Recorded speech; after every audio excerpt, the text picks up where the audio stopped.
Boa noite, irmãos. Paz do Senhor.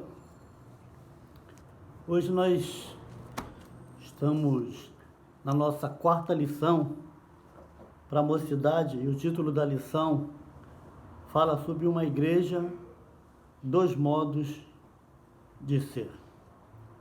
Orando, irmãos. Senhor, nós te louvamos, te agradecemos por esse privilégio de poder falar sobre a Tua Palavra, de poder aprender sobre a Tua Palavra.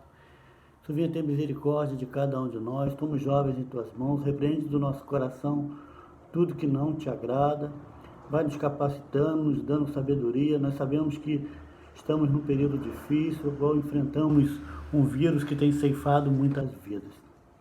E não pode ter aglomeração de pessoas. No momento nós não podemos estar na igreja.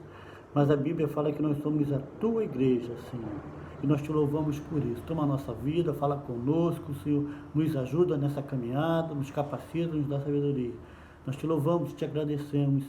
Em nome de Jesus. Amém. Atos dos Apóstolos, no capítulo 8, no versículo 4, diz: os que o haviam sido dispersos pregavam a palavra por onde quer que fosse. Leitura devocional, Colossenses, no capítulo 3, do versículo 1 ao 16, que diz o seguinte: portanto, se foste ressuscitado com Cristo, buscai as coisas que são de cima, onde Cristo está sentado à destra de Deus. Pensai nas coisas que são de cima, não nas que são da terra. Pois morreste e a vossa vida está oculta com Cristo em Deus. Quando Cristo, que é a nossa vida, se manifestar, então também vós vos manifestareis com Ele em glória. Fazei, pois, morrer a vossa natureza terrena, a prostituição, a impureza, a paixão, o vil desejo, a avareza, que é a idolatria. Por essas coisas vem a ira de Deus sobre os filhos da desobediência. Nelas também, em outro tempo, andaste, quando a vossa vida era dominada por elas. Agora, porém, abandonai também todas estas coisas: a ira, a cólera, malícia, maledicência, as palavras torpes da vossa boca. Não mintais uns aos outros, pois já vos despiste do velho homem com os seus feitos, e vos vestiste do novo, que se renova para o conhecimento, segundo a imagem daquele que os criou.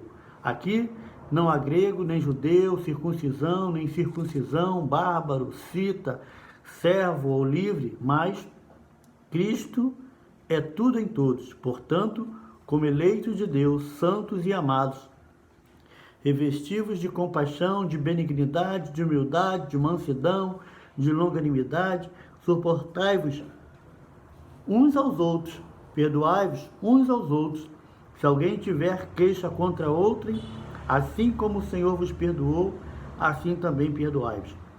E acima de tudo isso, porém, revestivos de amor, que é o vínculo da perfeição. E a paz de Deus, para a qual fostes chamados em um só corpo, domina em vosso coração, e sede agradecidos.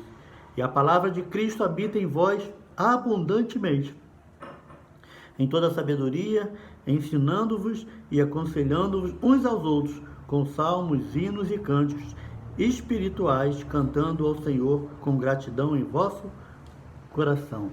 Irmãos, nós louvamos a Deus, e aqui fala a respeito de regras para o viver santo, e ele nos dá ensinamentos de como nós devemos nos portar. Então, que nesse período de pandemia, coronavírus, que é minha, que é a tua vida, realmente venha a ser uma vida pautada no Evangelho. Nós lemos no versículo áureo, Atos 8:4, mas o início desse texto também diz assim, ó, que Saulo consentia na morte dele, ou seja, havia uma perseguição. E após essa perseguição, desencadeou-se naquele dia uma grande perseguição contra a igreja que estava em Jerusalém. Todos foram espalhados pela terra da Judéia, Samaria, exceto os apóstolos. E alguns homens piedosos foram enterrar Estevão e fizeram sobre ele grande pranto. Então, houve essa perseguição e a igreja, os irmãos foram dispersos. Então, nós louvamos a Deus que essa perseguição fez com que os irmãos saíssem da onde eles se encontravam e começassem a pregar o Evangelho.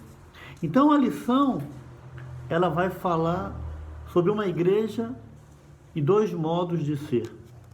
Nós sabemos que eclésia, a palavra grega, que traduzida significa por igreja. Então, falar de eclésia refere-se a dois modos de ser que refletem a natureza da igreja estabelecida por Cristo. O primeiro exprime a igreja como Assembleia dos Santos, ou seja, como ajuntamento. E o segundo modo de ser refere-se à igreja como dispersão dos santos. Então, ambos os modos traduzem a natureza da eclésia. Então, o autor aqui da lição, ele vai colocar, dividindo uma igreja de dois modos, de duas maneiras: ajuntamento e dispersão. Ajuntamento de pessoas e dispersão de pessoas. Então, primeiro, irmão, a igreja enquanto ajuntamento. O termo eclésia tem sua origem no mundo da Grécia clássica e denominava a grande assembleia dos gregos, que era uma convocação de todos os cidadãos da cidade para um grande ajuntamento, onde se tratava sobre quase tudo. Embora não se restringisse a assuntos religiosos, essas assembleias sempre começavam com orações e sacrifício e pautavam-se pela democracia. Então, a importância da proximidade. A Bíblia fala que nós somos um corpo a qual Jesus Cristo é o cabeça. Então, nós precisamos estar unidos. Nesse momento de vírus, a gente não está podendo estar na igreja. Então, a igreja hoje passa por essa dificuldade. Então, a importância da proximidade. Desde o início da igreja, irmãos, o ajuntamento fora uma ordem de Jesus. Eu vou ler com os irmãos Atos, no primeiro capítulo, Atos, capítulo 1, o versículo 4, que diz assim: e certa ocasião, estando comendo com eles, ordenou-lhes: não vos ausenteis de Jerusalém, mas esperai a promessa do Pai, a qual de mim ouviste. O 8, no entanto, recebereis poder ao descer sobre vós o Espírito Santo, e sereis minhas testemunhas, tanto em Jerusalém, como em toda a Judéia, Samaria e até os confins da terra. Ou seja, Jesus mandou eles aguardar em Jerusalém até que do alto fosse revestido de poder. Então eles precisavam estar o quê? Juntos, próximos. E o 12 ao 15 diz assim: então voltaram para Jerusalém, vindo do monte chamado da Oliveira, que fica perto de Jerusalém, à distância da caminhada de um sábado. E tendo chegado, subiram ao aposento onde estavam hospedados. Estavam ali presentes Pedro, Tiago, João, André, Filipe, Tomé, Bartolomeu, Mateus, Tiago, filho de Alfeu, Simão, o Zelote e Judas, filho de Tiago. E todos estes perseveravam junto em oração, súplica com as mulheres, com Maria, mãe de Jesus, e com seus irmãos. E naqueles dias, levantando-se Pedro no meio dos discípulos, ora, a multidão reunida era quase 120 pessoas.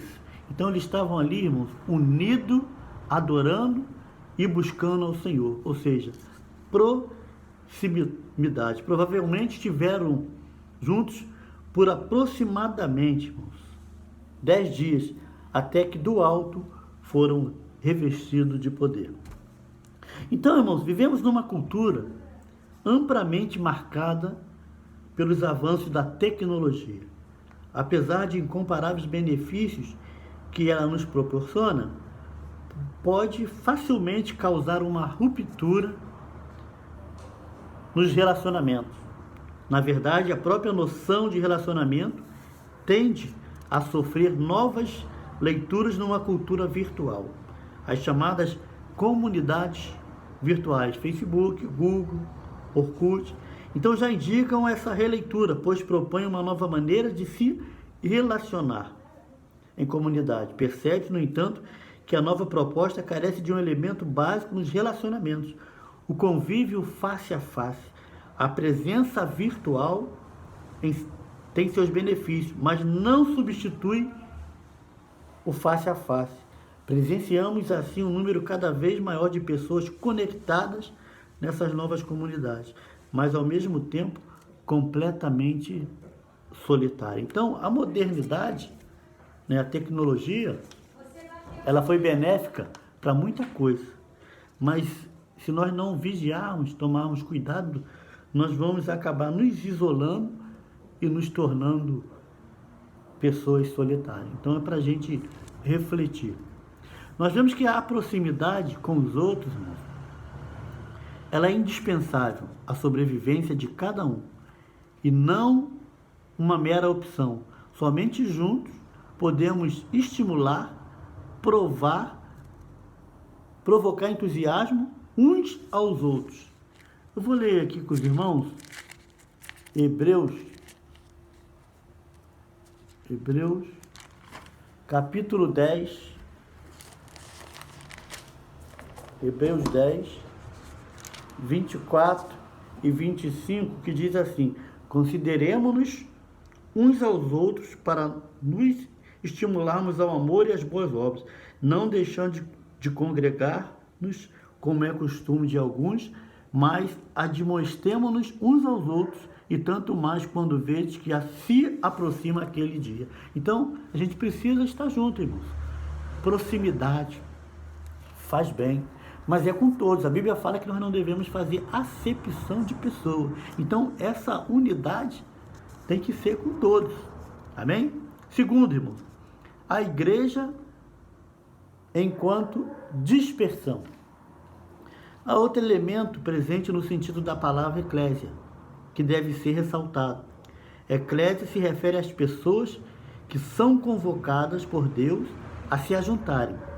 Isso significa que elas foram chamadas para fora de suas casas, a fim de se apresentarem a Deus e aos demais cidadãos do reino. Assim, os chamados a se ajuntarem também são os chamados para fora, ou seja, a igreja não se resume ao culto que acontece entre quatro paredes, mas acontece à medida que se torna um estilo de vida e, como tal, deve acontecer em todos os momentos de nossa existência, como já vimos. Então o autor ele vai colocar que a gente não deve ficar preso entre quatro paredes. É o que está acontecendo. Hoje você não pode estar lá na igreja, mas você tem um mundo. Muitas pessoas estão em casa, mas você tem como sair para fora da acomodação de quatro paredes e levar o evangelho. Dispersão. Culto intra-parede. Há muitos crentes que ainda acreditam que o centro da atividade da igreja é o culto intra-parede, ou seja, o culto realizado sobretudo num templo. Muitos dominados por essa visão, mas com boas intenções de crescimento, se debatem com uma pergunta: como deveria ser o culto dos primeiros cristãos? Para a gente refletir. A igreja, irmãos, ela deve ser muito mais aquilo que acontece fora do que aquilo que acontece dentro. Não temos informações de como era a dinâmica dos cultos primitivos, mas sabemos o que acontecia nas praças, nos vilarejos, ao longo do caminho, nas viagens a navio, à porta do templo, nos tribunais e até nas cadeias. A igreja estava em toda parte, no meio do povo, espalhada nas diversas profissões, predominante nas faixas mais pobres, mas também presente entre os de nobre estirpe. Mas apesar de espalhados, aqueles cristãos estavam reunidos numa mesma fé, por um mesmo chamado, em torno de uma mesma missão. Amém? Então, uma igreja unida, ajuntamento. Uma igreja enquanto dispersão, sai para fora para pregar o evangelho. Então, em letra B, o que há de comum entre a igreja e o terrorismo? O autor da lição coloca aqui, irmãos, que exatamente por não ter um QG, um quartel-general, uma base de comando situada, a igreja tornou-se imbatível, a ponto de ameaçar até as bases do Império Romano. Afinal, como exterminar um inimigo que não está amontoado em um só lugar, mas misturado entre o povo? Como combater o inimigo invisível, que pode estar dentro do seu setor de trabalho, dentro de sua própria casa? Parece-me que o terrorismo descobriu o princípio, a dispersão, o amor pela causa, sobre o qual a igreja operou em todas as suas fases de maior crescimento ao longo da história. O problema do terrorismo, evidente, é que usa princípio para destruir. O nosso não. Nossos princípios é para salvar, para ter um encontro com Jesus, para nascer de novo, para ter vida nova, para ter arrependimento, perdão de pecado. Infelizmente, o terrorismo é só destruição. E por último, número 3, irmãos, a igreja e proximidade.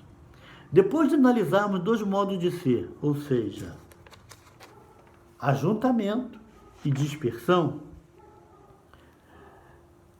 podemos dizer que a proximidade com o outro não é uma opção, mas elemento fundamental para a compreensão e vivência daquilo que o Novo Testamento chama de igreja. E tanto no ajuntamento quanto na dispersão, podemos ver a importância da proximidade. Então, proximidade com aqueles que fazem parte do nosso mundo e proximidade com aqueles que não fazem parte do nosso mundo. Primeiro, quantas vezes nos sentimos cansados, desanimados pelas agruras da vida, ou mesmo em razão de um dia atribulado? Tantos problemas passamos. E quanto nos aproximamos das pessoas que fazem parte do nosso mundo, com testemunho, com palavras, com oração, passamos a nos sentir novamente aceitos e motivados, continuar a caminhada. Isso é possível porque Deus edifica através daqueles que se ajuntam. Estar com aquele que faz parte do meu mundo é importante para a minha própria formação, pois confirma dia após dia aqueles valores que estão sendo implantados em mim. 1 Pedro 5:9 diz assim: resistir firmes na fé, sabendo que os mesmos sofrimentos estão se cumprindo entre os vossos irmãos no mundo. Então, quando a gente está unido ali com nossos irmãos, aqueles que fazem parte do nosso mundo, né, um conselho, um abraço, uma oração, um testemunho, uma ajuda, isso nos edifica, né? Porque a Bíblia fala que no mundo nós teremos aflição, mas essa unidade, essa proximidade faz com que, mesmo você estando passando por situações, você vai ouvir experiência de outros irmãos, vai ouvir conselhos, ajuda, de alguma forma, isso vai ser edificante, isso vai te fortalecer, isso vai te renovar. Então nós vemos que aqui, 1 Pedro diz, resistir-lhes firmes na fé. A Bíblia fala que sem fé é impossível agradar a Deus. Então, nós vemos que, por mais difícil que possa estar sendo a sua caminhada, uma ajuda de um irmão, a proximidade com o outro irmão, ela vai te renovar, ela vai te ajudar, vai te restaurar e ela vai te levantar. O ajuntamento, portanto, facilita a presença de Deus, porque tal presença também se dá na coletividade. E proximidade com aqueles que não fazem parte do nosso mundo, irmão. A comunhão resultante do fato de nos ajuntarmos pode se tornar intensa e tão prazerosa que nos impeça de olharmos para fora de nosso mundo. A comunhão com as pessoas que fazem parte do nosso mundo deve ser buscada, mas não ao preço de nos esquecermos de que existem outras pessoas que precisam conhecer o amor de Deus. Ou seja, nós fazemos parte do mundo, mas não somos desse mundo. Mas esses que estão do mundo, que não fazem parte do nosso círculo, da nossa fé, eles carecem da nossa ajuda, carecem de uma palavra, carecem de uma oração, carecem de cada um de nós. Nós vemos que a perseguição do Evangelho, quando Saulo perseguia a igreja, e as pessoas foram, cada um para um lado, e o Evangelho começou a ser pregado. Então, a proximidade nos edifica, mas a distância e nosso convívio com o mundo diferente do nosso faz com que o talento que você tem, os dons que Deus tem te dado, você venha a ser usado, para que venha a ser um instrumento para que aqueles que o cercam possa crer, possa aceitar a Cristo e possa ser transformado pela fé em nosso Senhor e Salvador Jesus Cristo. E a Bíblia fala que a salvação é pela fé.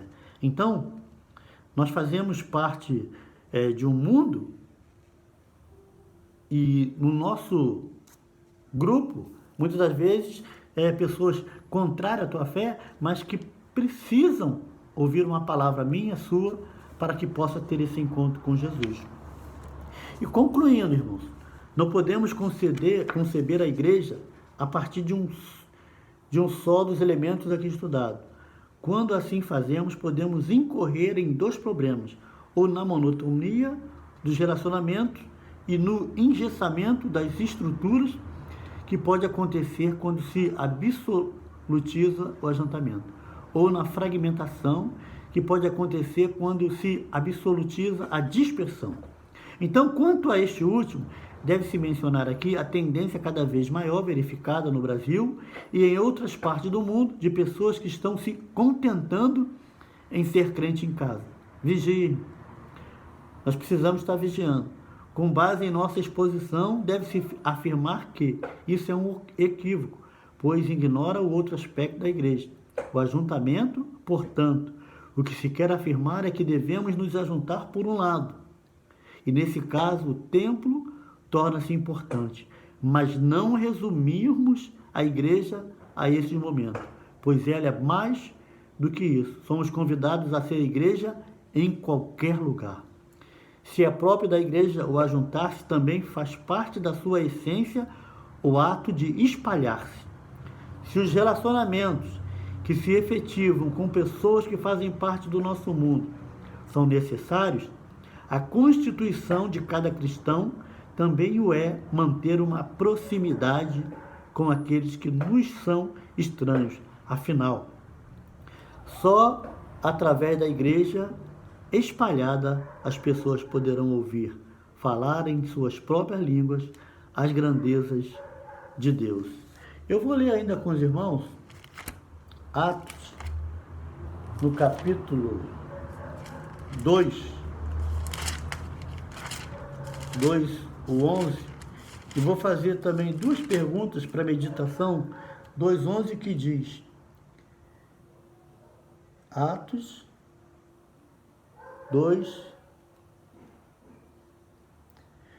todos os temos ouvidos em falar em nossas línguas das grandezas de Deus, ou seja, a descida do Espírito Santo. E eu deixo para os irmãos duas perguntas. Primeiro, nesse momento você se sente próximo às pessoas de sua igreja local? O que você poderia fazer nessa semana para se aproximar mais das pessoas? E segundo, o que você acha de dedicar mais tempo a algum amigo, a fim de compartilhar mais fé com ele? Então, irmãos, que você seja importante, e é importante nós estarmos juntos, mas que a gente também tenha isso no coração, que a dispersão, a Bíblia fala, ide por todo mundo e pregar o evangelho a toda criatura. Quem crê será salvo. Então você foi um escolhido, você foi separado. Nós fomos separados, escolhidos para essa obra. Amém? Então que Deus te abençoe. Senhor, nós te louvamos e te agradecemos. Toma os teus filhos, toma a nossa vida, nos reveste com poder, nos dá autoridade, nos dá unção, tira todo o medo, Senhor. Para onde nós formos, que venhamos ser um instrumento usado por Ti, segundo o Seu amor, segundo a fé, segundo os dons e talentos que o Senhor tem dado na nossa vida. Nos capacita, Senhor. Continua conosco. E aquelas pessoas que estiverem ao alcance da nossa voz, que possa ser tocado pelo Teu Espírito, porque nós sabemos que o Espírito Santo é aquele que convence o homem do pecado e do juízo. Toma a nossa vida, toma esse estudo, nos abençoa. E nós Te louvamos e Te agradecemos em nome de Jesus. Amém.